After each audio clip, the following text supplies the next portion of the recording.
I'm Kyung Yoon. Life can be full of twists and turns, but death can often follow a more predictable path of being embalmed and buried in a casket. But there's another path, a green one, in a conservation cemetery that's more aligned with the cycle of life and our environment. Hae-kyung Lee has always had a fascination with cemeteries and a passion for protecting the environment. Her latest venture, Aeon Woods, is her way of combining these interests by creating the first conservation cemetery in New York State. It's part of a growing trend toward eco-friendly burials, embracing a holistic approach to dying that's in harmony with nature. If you think about the rise of farmers markets or other things where people actually care about where they live and place and caring about where their food comes from, it's in alignment with that, where people are starting to care a lot more about protecting the earth, doing things that are more local, and doing things that are much more meaningful. Green burials, or natural burials, avoid traditional embalming chemicals, concrete vaults, and ornate caskets. Instead, they emphasize simplicity and sustainability. Bodies are interred in biodegradable coffins or shrouds, allowing them to decompose naturally.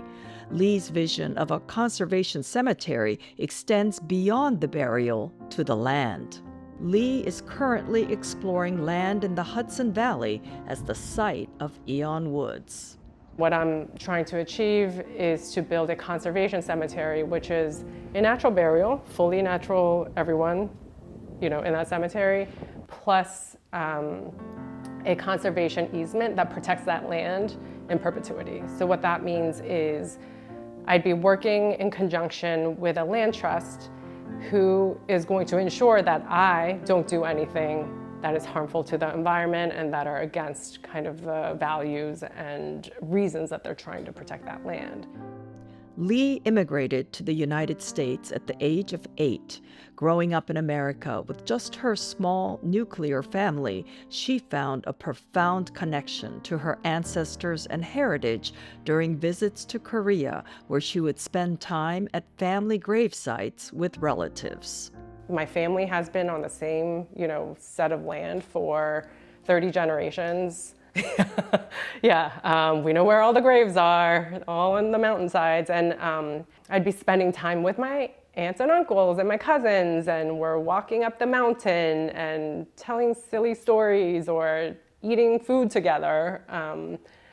And so there was just this connectedness to something much broader than, just me and my small family. During her college years at Cooper Union, Lee developed a strong passion for environmental causes, even convincing the college to let her start an environmental engineering program. Her career path took her through business consulting, finance, and private equity operations, where she helped businesses grow and scale. Now, Lee is eager to apply those skills to creating a conservation cemetery near New York City. It started out as a small research project. The more I learned, the more I became passionate about it, and the more right it felt to me as a person in all of my experience and all the things I care about. I care deeply about the environment. I care deeply about, climate change. Lee has big ambitions to grow the market of conservation cemeteries. But first, she says, we need to educate people to talk about death and to normalize these conversations. I'm Kyung Yoon for Asian American Life.